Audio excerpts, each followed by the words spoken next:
नमस्कार, मी प्रियंका ठाकूर. सुखी जीवनाचा मंत्र या विशेष कार्यक्रमात आपलं सगळ्यांचं अगदी मनापासून स्वागत आहे.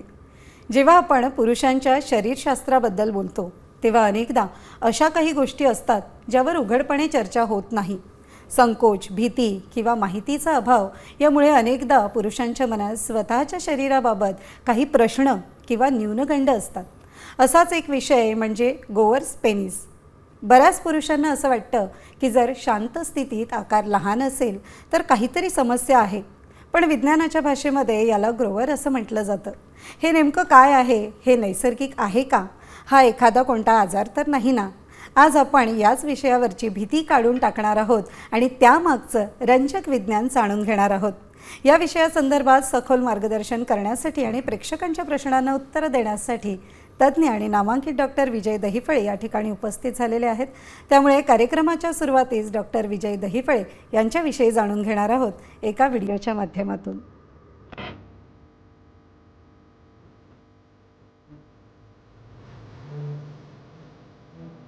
डॉक्टर विजय दहिफळे हे सेक्सोलॉजिस्ट, यूरोलॉजिस्ट आणि एंट्रोलॉजिस्ट आहेत.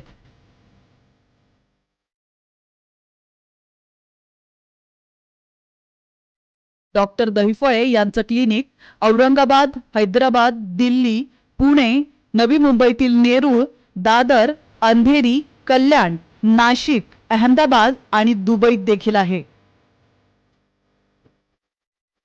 डॉक्टर नेहमीच देश विदेशात सेमिनार आणि कॉन्फरन्ससाठी जात असतात. तसंच सेक्स बाबतच्या सर्व समस्यांवरती ते मार्गदर्शन करत असतात.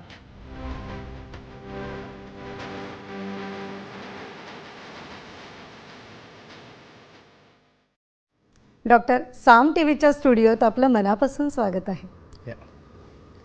नमस्कार. कार्यक्रमाच्या सुरुवातीला जाणून घेणार आहोत एका सत्यप्रसंगाबद्दल. सरांच्या दादर सेंटरवरील हा प्रसंग आहे. दादर ओपीडीला एक 60तले गृहस्थ त्यांच्या 28 वर्षाच्या मुलाला सरांकडे घेऊन आले. ते आपल्या साम टीव्हीवरील सुखी जीवनाचा मंत्र या शोचे नियमित दर्शक. ते म्हणाले की सर, मी तुमचा खूप मोठा फॅन आहे आणि तुमचा शो मी गेल्या 11 वर्षापासून न चुकता पाहतो. तुम्ही लैंगिक शिक्षणाबद्दल जी शास्त्रोक्त माहिती साध्या आणि सोप्या भाषेमध्ये देता ती मी आजपर्यंत कुठेही पाहिली किंवा ऐकलीसुद्धा नाही. त्यामुळे तुम्ही सर्व वयोगटातील पुरुषांना एक जीवन संजीवनी दिली आहे. नाहीतर कितीतरी जण आत्तापर्यंत डिप्रेशनमध्ये गेले असते हे सांगता येणार नाही. पुन्हा ते गृहस्थ म्हणाले की सर, मला तुमच्याबद्दल इतकी माहिती असूनसुद्धा दिव्याखाली अंधार म्हणायची वेळ माझ्यावरच आलेली आहे. हा माझा 28 वर्षांचा सुदृढ मुलगा, चांगली उंची आणि व्यक्तिमत्व देखील चांगलं आहे. 2 वर्षापूर्वी याचे लग्न झाले, पण 3 महिन्यातच त्याची बायको पळून गेली.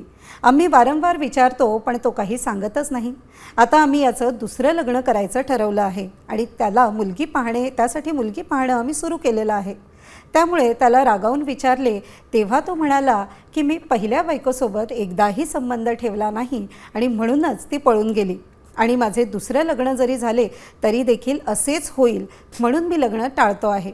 गृहस्थ पुढे म्हणाले की सर, याने एकदा जरी मला सांगितले असते की मला लैंगिक कमजोरी आहे आणि त्यामुळे बायको पळून गेली तर मी ते थांबवू शकलो असतो आणि अनर्थ टळला असता.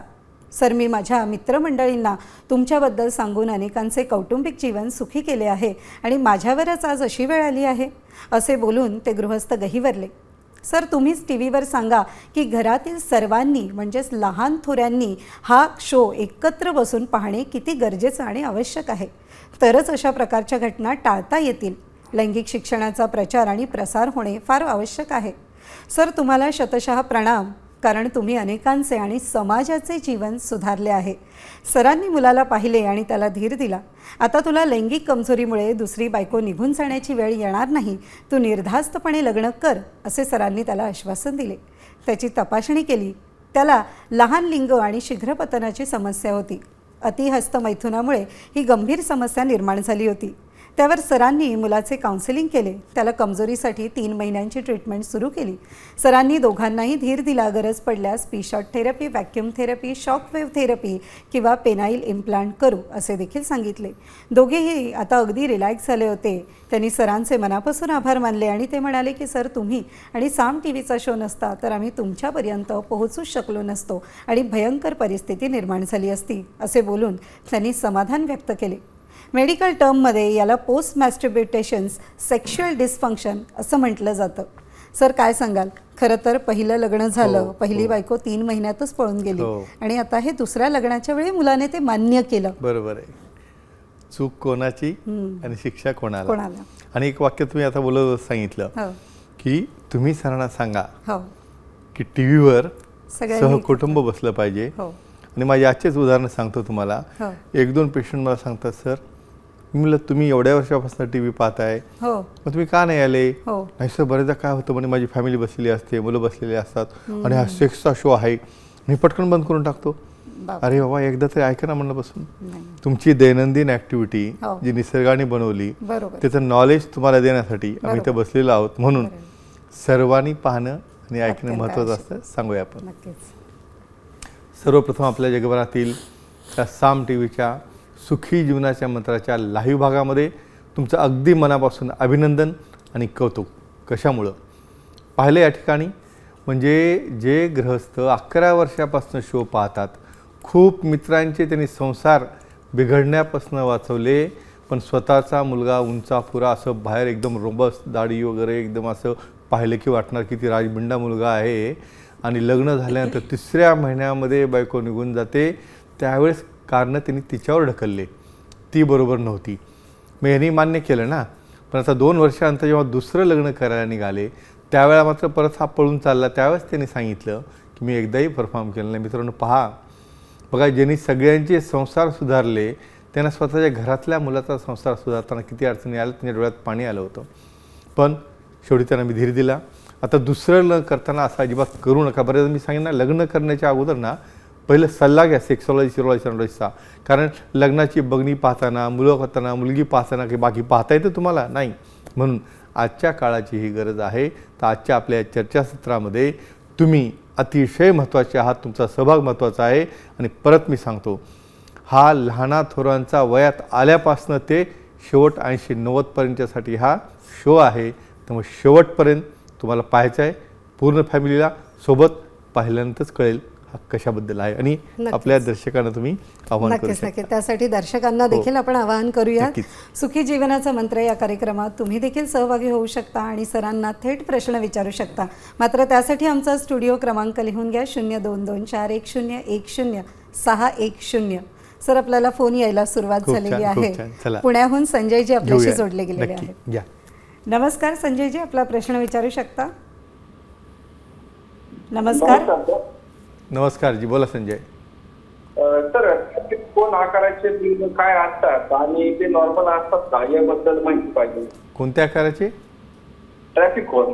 हां, ट्रॅफिक कोन पेनिसेस म्हणजे आपण जे 22 प्रकारचे विविध लिंगाचे आकार पाहतोय, त्यामध्ये तुम्हाला ट्रॅफिक कोन काय असते ते माहिती पाहिजे. बरोबर आहे. चला, खूप छान प्रश्न. आता बघा, तुम्हाला वाटतं एक 1-1.5 महिना झाला असेल आपल्याला हा शो चालू आहे.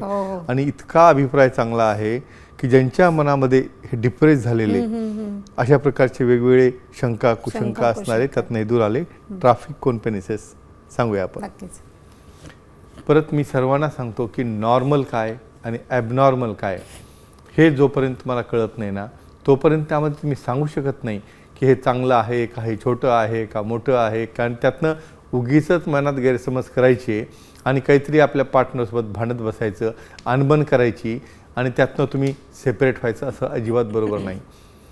या ठिकाणी ट्रॅफिक कोन तुम्ही पाहिलं असेल बरेचदा, डिव्हायडरवर वगैरे असं त्रिकोणी असे ठेवलेले डिव्हायडर असतात, त्याला ट्रॅफिक कोन म्हणतो आपण, ते डिव्हाइस. या ठिकाणी बघा, समोरचा भाग निमुळता आहे आणि मागच्या साईडला कोनसारखा तो वाईड होत चाललेला आहे. आणि अशा प्रकारचे पेनिसेस देखील हे टोटली नॉर्मल असतात. खूप जणांना हे माहीत नसल्यामुळे बरेचदा काय होतं, पार्टनर एकमेकाशी सर हे कसा आकार आहे, मला ॲबनॉर्मल वाटतो, यामध्ये कसं तरी विचित्रपणा दिसतो, असं म्हणायची अजिबात गरज नाही. कारण जे 22 प्रकार आहेत त्यातला हा एक विविध वेगळा प्रकार आहे. आणि ज्यामुळे की आपल्या पार्टनरला समागम करताना कसल्याही प्रकारची अडचण येत नाही. आणि अधिक माहितीसाठी तुम्ही सुखी जीवनाच्या मंत्राचं पुस्तक रेफर करू शकता आणि तुमच्या शंका दूर करू शकता. बरोबर. सर, आपल्याला पुढील प्रश्न नांदेडहून आले. खूप सोनालीजी आपल्याशी जोडल्या गेली. व्हेरी गुड, घेऊया आपण. नक्की. घ्या. नमस्कार सोनालीजी, आपला प्रश्न विचारू शकता. नमस्कार सर. नमस्ते जी, बोला. सर, ग्रोवर पेनिसिन काय असतात आणि ते नॉर्मल असतात का ह्याबद्दल माहिती द्या. वा, किती छान एकदम. म्हणजे बहुतेक आमचं टायटल जे आम्ही रिलीज केलेलं आहे त्यावरच तुम्ही प्रश्न घेता. आणि खरं म्हणजे सर्वांना हे माहीत असणं आवश्यक आहे, कारण ग्रोअर पेनिसेस हे जवळपास 70% जास्त जण असतात आणि त्यामुळं बरेच जण डिप्रेस असतात. सांगूया आपण त्याबद्दल. आणि मेन महत्त्वाचं कौतुक की भगिनी हे विचारतात. हो. म्हणजे आपल्या कार्यक्रमाची शोभा तुम्हाला सांगू आणखी, म्हणजे तुम्ही आता मला जसं विचारलं ना, तुम्हाला फीडबॅक अभिप्राय काय मिळतो हो. की सर म्हणे बघा, ह्या शोमध्ये मॅडम स्वतः तिथे बसतात आणि इतक्या चांगल्या पद्धतीने प्रेझेंट करतात, सांगतात. आणि ज्या भगिनी देखील आहेत त्यांच्या मनातल्या शंका देखील यामुळे दूर होतात आणि ते स्वतःहून फोन लावतात. Yes. आता आपण सांगूया हा प्रकार काय तो. नक्कीच. ग्रोवर्स. बघा, नावातच आलं की नाही, ग्रोवर्स म्हणजे ग्रो होणारे. हे बघा काय असतं, ॲनाटॉमी, फिजिओलॉजी आणि बायोकेमिस्ट्री. प्रत्येक व्यक्तीमध्ये फार डॉक्टर होण्याएवढं नॉलेज जरी माहीत नसेल ना, तर बेसिक ज्ञान असणं आवश्यक आहे. कारण पहिले तुम्हीच तुमचे स्वतःचे डॉक्टर असतात आणि ऑब्झर्वर असता. ग्रोअर्समध्ये काय असतं की शिथिल अवस्थेमध्ये ते लिंग पूर्णपणे आकुंचन पाहून जवळपास 1 ते 1.5 इंचाचंच तुम्हाला दिसतं. आणि बऱ्याचदा काय होतं, तुम्ही कुठेतरी कॉमन टॉयलेटमध्ये एखादा बाजूला व्यक्ती पाहता आणि ज्यामध्ये तिची लेंथ ही शिथिलमध्ये पण 5-6 इंच असते. आपण गेल्या वेळेस पाहिलेले त्याला शोवर्स पेनिसेस म्हणतात. ते 10-20% लोकांना असताना आपण बऱ्याच त्यांना लकी म्हणतो, कारण बाबा ओपन केल्यावर मला दिसतं समोर आणि इथं मला कितीतरी वेळ त्याला बाहेर काढण्यासाठी प्रयत्न करावा लागतो. मग अशा वेळेला बऱ्याचदा समोरच्या पार्टनरला जर हे नॉलेज नसेल, तो डिसमूड होतो.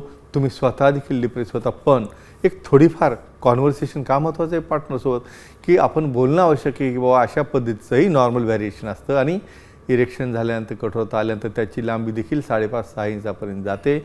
म्हणून शिथिल अवस्थेत छोटं असणारं आणि कठोर झाल्यानंतर ते मोठं होणारं, असा हा टाईप नॉर्मल असतो. यालाच म्हणतात ग्रोअर्स पेनिसेस. मला वाटतं सायंटिफिक याची व्याख्या माहीत असणं आवश्यक आहे.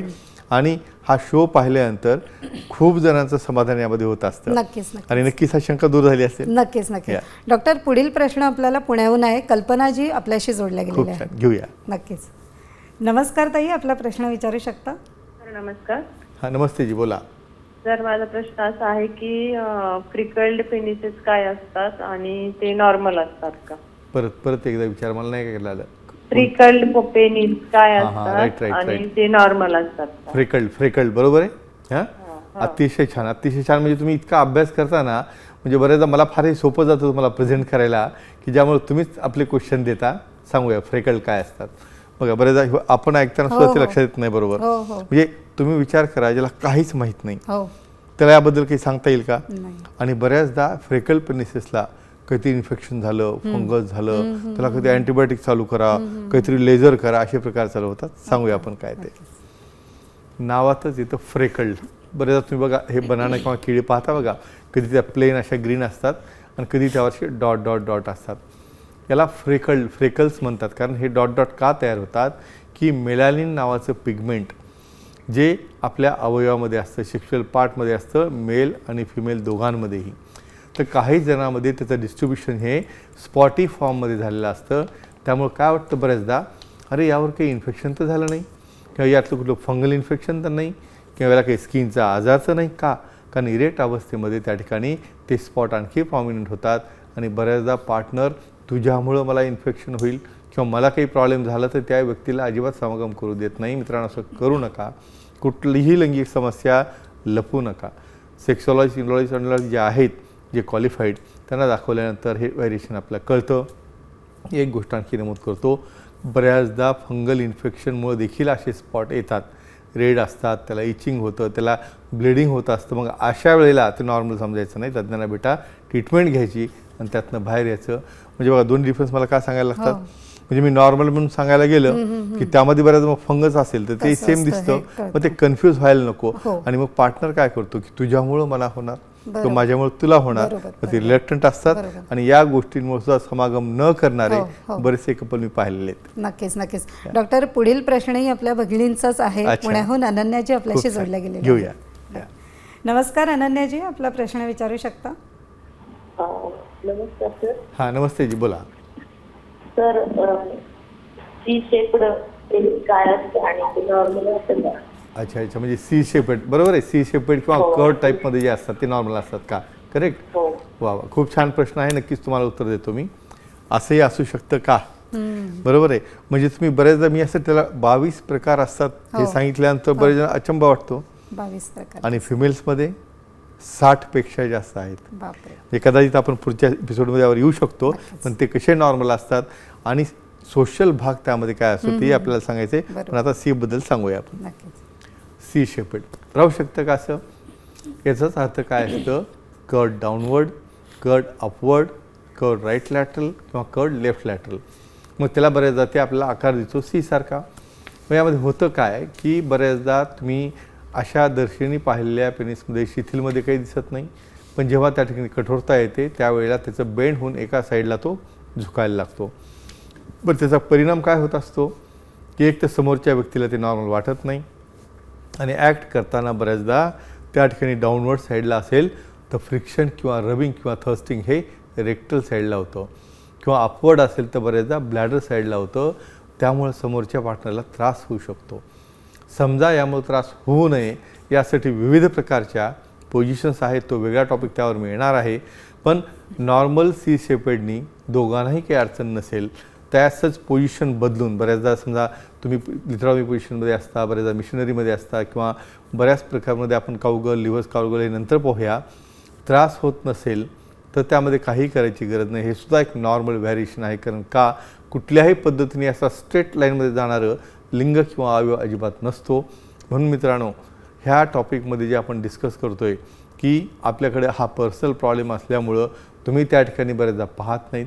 एखादा अलर्ट असणारा आपला पार्टनर असेल तर त्यांनी तुम्हाला काही कंप्लेंट केलं तर तुम्ही त्याचं ऐकत नाहीत. मग अशा पद्धतीने अनबन करून त्याच ठिकाणी राहण्यापेक्षा तुम्ही ॲक्सेप्ट करा की मला प्रॉब्लेम आहे, पार्टनरशी डिस्कस करा की बाई तुला काही अडचण आहे का.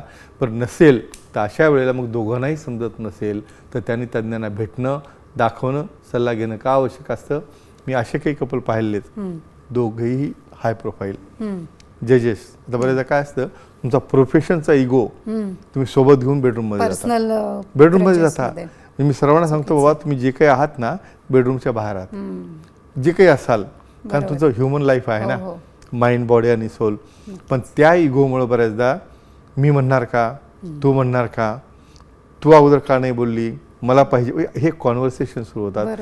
आणि ती पोझिशन अशी झाली होती की दोघांनाही ते ॲक्सेप्ट करत नव्हती की मला प्रॉब्लेम आहे. आणि ॲक्च्युअली मी जेव्हा पाहिलं त्यावेळेस सी शेपेड पेनिस होतं की कम्प्लीट डायव्हर्शन होऊन दुसरीकडे जायचं आणि ते परफॉर्म करू शकत नव्हते. मग हे सल्ला सर्वांना अतिशय सुकर संदेश देऊ शकतो. नक्कीच नक्कीच. डॉक्टर, यालाच धरून मला आपल्याला एक अतिशय महत्त्वाचा प्रश्न विचारायचा आहे. तो म्हणजे बऱ्याच जणांना अल्कोहोल सेवनाची खूप सवय असते आणि या सवयीमुळे जर त्यांना कमजोरी आली असेल तर त्यावर काय उपाय करता येतील? आता मी दोन्ही सांगणार नेहमीसारखं, म्हणजे पुरुषांमध्येही सांगणार आणि स्त्रियांमध्येही सांगणार. कारण बऱ्याचदा कसं आहे माहिती का, माझं जे ऑब्झर्वेशन आहे आतापर्यंत, लिमिटमध्ये गोष्टी ह्या नॉर्मल असतात. बरोबर. दोघांनाही. पण लिमिटच्या वर गेल्यानंतर ते ॲबनॉर्मल होतं. सांगूया कसं आपण कुठल्याही पद्धतीने तुमच्या अल्कोहोल किंवा कशाला प्रमोट त्या ठिकाणी करत नाहीत. पण मित्रांनो, हे बघा, प्रॅक्टिकल लाईफमध्ये तुम्हाला काही गोष्टीला सामोरं जावं लागतं. अशा केसमध्ये अल्कोहोलचा काय रोल होतो इरेक्टाईल डिस्फंक्शनमध्ये? लिमिटेड डोसमध्ये, लिमिटेड कशाला म्हणतात बाबा, हे प्रत्येकाचं व्हॅरिएशन आहे, कारण आपण सांगू शकत नाही मी लिमिट काय ते. तर यामध्ये महत्त्वाचं सांगतो की बऱ्याचदा या ठिकाणी प्री फ्रंटल कॉर्टेक्स हा रिस्पॉन्सिबल असतो तुमच्या सेन्सरी, त्यांच्या सेन्सेशनला, अराउजलला, डिझायरला. या ठिकाणी होतं काय की जी न्यूरोलॉजिकल सिस्टीम आहे, म्हणजे तुमच्या लिंगाकडं ब्रेनकडनं येणाऱ्या संवेदना आणि ब्रेनकडनं तुमच्या लिंगाकडे जाणाऱ्या संवेदना आणि कमांड ह्या हॅम्पर होतात. मग हे हॅम्पर झाल्यामुळं काय होतं, त्या ठिकाणी तुम्हाला इरेक्टाईल डिस्फंक्शन होतं. स्पेशली काय होतं, लॉस ऑफ लिबिडो, इच्छा होत नाही, लॉस ऑफ डिझायर. बऱ्याचदा तुम्हाला इजॅक्युलेशनचे प्रॉब्लेम येतात. त्या ठिकाणी ब्लड सप्लाय लिंगाचा कमी होऊन लिंग देखील लहान व्हायला लागतं. मग अशा केसेसमध्ये हे दुष्परिणाम टाळण्यासाठी तुम्हाला हळूहळू त्या व्यसनातनं बाहेर येणं आणि बाहेर आल्यानंतर जरी तुम्हाला त्या ठिकाणी व्याधी राहिली तर सेक्सॉलॉजी युरोलॉजी दाखवून अतिशय चांगल्या प्रकारच्या सेंट्रली ॲक्टिंग मेडिसिन आहेत, लोकली ॲक्टिंग मेडिसिन्स आहेत. गरज पडल्यास पी शॉट थेरपी किंवा बऱ्याचदा इम्प्लांट देखील करता येते. त्यामुळं तुम्हाला काळजी करायची गरज नाही. पण ट्रीटमेंट आहे म्हणून तुम्ही व्यसन जे आहे त्याला ठीक आहे, ट्रीटमेंट आहे, आपण व्यसन केलं ते हरकत नाही अशी बाब नसते. नाही, ते ते अति कंट्रोल केलं करणं नाही पाहिजे. हां, लिमिट्समध्ये. हो. पण ते लिमिटचं आता तुम्हाला माहिती मी डेफिनेशन सांगितली, तर प्रत्येकाने आपली आपली लिमिट ठरवावी. ठरवावी. पण न घेतलेलं केव्हाही चांगलं. आणि स्त्रियांमध्ये देखील सेम बदल होतात, म्हणून आपल्याला ते टाळणं आवश्यक असतं. नक्कीच, म्हणजे साधी वाटणारी हो. गोष्टी सुद्धा मोठा इम्पॅक्ट घडवू शकते. हो. डॉक्टर, आता आपण आलो आहोत कार्यक्रमाच्या महत्त्वाच्या भागात, ते म्हणजे भाग्यवान विजेता. नक्कीच सांगूया आपण. हो. चंदू लोखंडे मागच्या वेळेसचे विजेते आपल्या सेंटरला आले, त्यांनी प्रोटीन घेतलं, त्यांनी गिफ्ट घेतलं, आपल्या मित्रांसाठी देखील ते पुस्तकं घेऊन गेले. त्यांचं मनापासून अभिनंदन. आणि अशाच प्रकारे तुम्हाला देखील या ठिकाणी सहभागी व्हायचा असेल तर आता मॅडम लकी ड्रॉ आता तुमच्या हातामध्ये आहे. आणि बघूया आता कोण भाग्यवान, त्याचं नाव निघतं आणि तो आपल्या सेंटरला येऊन प्रोटीन गिफ्ट आणि बरेचदा काही जण मित्रांसाठी देखील गिफ्ट देऊन जातात. वा, थँक्यू. सांगूया आपण कुठे गेलो आता ते. चला, आपण गेलो आता हिंगोली, मराठवाडा. सुरेश शेळके यांचं अगदी मनापासून अभिनंदन. कुठल्या प्रश्नाला उत्तर दिलं? सिगारेट स्मोकिंगमुळं कमजोरी येते का, आणि आली असेल तर त्यावर उपाय काय असतो? मित्रांनो, सिगारेट स्मोकिंग आहे, अल्कोहोल आहे, टोबॅको आहे, अशा पूर्ण सवयी तुम्हाला बऱ्याच असतात ना, तुम्ही लिमिट बऱ्याचदा ती क्रॉस करता आणि ती क्रॉस झाल्यामुळं मग प्रॉब्लेम तयार होतात. सिगारेट स्मोकिंगमध्ये काय होतं, या ठिकाणी डायरेक्टली एक सिंगल सिगारेट जर तुम्ही घेतली तर काही चेन स्मोकर असतात, अशा केसमध्ये ब्लड फ्लो, लिंगाकडे जाणारा ब्लड फ्लो, मी परत सांगेन स्त्रियांमध्ये देखील हा परिणाम होत असतो. क्लायट्रिसकडे जाणारा ब्लड फ्लो म्हणजे रक्तवाहिन्यांचा व्यास कमी होणे, त्यातल्या टिश्यूचं इन्फ्लमेशन होणे, एंडोथेलियम डॅमेज होणे, आणि अशा पद्धतीने त्यामध्ये असलेले जे विषारी पदार्थ असतात, निकोटीन आहे, सायनाईड आहे, कार्बन मोनॉक्साईड आहे, यामुळे त्या ठिकाणी तुम्हाला कमजोरी येते. पण घाबरू नका, तज्ञ नाही बेटा, हळूहळू स्मोकिंग कमी करा, त्यातनं तुम्ही नक्कीच बाहेर याल. आणि अशाच पद्धतीने तुम्हाला देखील सहभागी असेल तर आता प्रश्न विचारायला लागेल, जसं सिगारेटबद्दल बोललो मी आता, त्याच पद्धतीने जर अल्कोहोल जर तुम्ही घेत असाल आणि त्या अल्कोहोलमुळं स्त्री असो पुरुष असो दोघांनाही जर कमजोरी येत असेल तर काय करायला पाहिजे? तुमचा शो जर मिस झाला असेल तर साम टी व्ही सुखी जीवनाचं मंत्र एवढं टाईप जरी केलं, पूर्ण शो पाहता येईल तुम्हाला. तुम्ही डायरेक्ट उत्तर द्या, फोन लावा, मेसेज करा, ईमेल करा, किंवा आमच्या टीमला डायरेक्टली तुम्ही फोन करून बोलू शकता आणि यामध्ये सहभागी होऊन तुम्ही अतिशय चांगली बक्षिसं जिंकू शकता. या ठिकाणी आपल्या आठवड्याभराच्या झालेल्या इव्हेंटबद्दल मी सांगतो. आमचं दादर येथील सेंटरवर इस्वास म्हणजे institute of sexual wellness and andrology studies या नावाने या ठिकाणी इन्स्टिट्यूट सुरू झाली आहे, ज्यामध्ये वेगवेगळ्या प्रकारचे कोर्सेस आहेत. अँड्रॉलॉजी कोर्सेस आहेत, त्यामध्ये वेगवेगळे कॉस्मेटिक कोर्सेस आहेत, ट्रेनिंग कोर्सेस आहेत, काउन्सिलिंग कोर्सेस आहेत, हे सुरू झालेले आहेत. त्याचबरोबर गेल्या आठवड्यामध्ये डर्मा वर्ल्ड आमचे डॉक्टर गीते धनराजजी त्यांच्या सेंटरला व्हिजिट केली. अतिशय मराठवाड्यात नाही महाराष्ट्रातील अति सुसज्ज असं मोठं सेंटर त्या ठिकाणी कॉस्मेटिकचं केलेलं आहे. त्यांनी वेगवेगळ्या प्रकारचे लेझर्स त्या ठिकाणी पाहिले गेले. इंडिया लेझर आहेत, CO2 लेझर्स आहेत, आणि विशेष हेअर ट्रान्सप्लांटमध्ये देखील ते अतिशय सुंदर युनिट आहे. आणि लवकरच या युनिटची शोक आपल्या दादर येथील सेंटरला HM दहिफले हॉस्पिटल या ठिकाणी सुरू होत आहे आणि सुरू होणार आहे. अशा प्रकारे या आठवड्यामध्ये आमचे प्रीतिभोजन आहे, त्याचबरोबर मित्रांचं गेट टुगेदर आहे, आणि अशा पद्धतीने एकमेकाशी कॉन्व्हर्सेशन, डिस्कशन, कॉन्फरन्स, वेगवेगळ्या टॉपिकवरची चर्चा, आणि आपल्या विषयाबद्दलचं, आपल्या इन्स्टिट्यूटबद्दलचं सर्व डॉक्टरांना मराठवाड्यातील महाराष्ट्रातील आपण आव्हान केलेलं आहे की जे व्यक्ती ज्यांना यामध्ये प्रॅक्टिस करायचं आहे, सेक्सॉलॉजी आहे, अँड्रॉलॉजी आहे, त्या डिग्री कोर्सेससाठी तुम्ही HM दादर हॉस्पिटल येथे नक्कीच कॉन्टॅक्ट करू शकता. आणि अशा पद्धतीने तुम्ही देखील सर्वांच्या जीवनामध्ये सुखी जीवनाचा मंत्र आणण्यासाठी सहभागी होऊ शकता.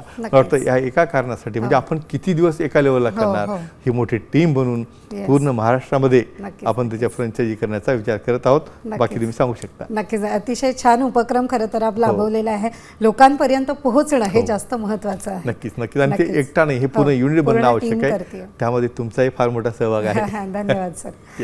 सुखी जीवनाचा मंत्र या विशेष कार्यक्रमात आता वेळ झाली आहे इथेच थांबायची. मात्र त्यापूर्वी सर आपण वेळात वेळ काढून उपस्थित झालात, आमच्या प्रेक्षकांच्या प्रश्नांना उत्तरं दिली, त्याबद्दल आपलं मनापासून आभार. धन्यवाद.